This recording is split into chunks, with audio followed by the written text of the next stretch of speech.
বাড়িতেই legs মাসেলকে train করার জন্য স্ট্রেট বার নিয়ে আমি 4টি বেস্ট ওয়ার্কআউট বলবো, তো ভিডিওটি শেষ পর্যন্ত দেখুন। প্রথম হবে এভাবে লাঞ্চেস।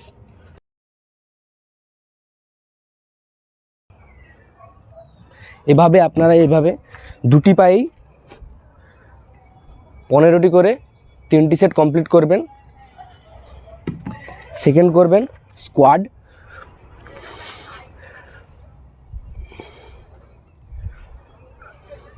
এটিও আপনারা 15টি থেকে 20টি করে 3টি সেট কমপ্লিট করবেন। 3 নম্বর করবেন এভাবে ডেড লিফট।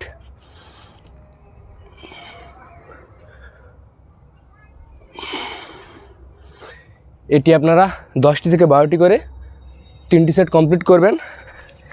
আর লাস্ট এভাবে করবেন হিপ থ্রাস্ট। এটি আপনারা 15টি থেকে 20টি করে 3টি সেট কমপ্লিট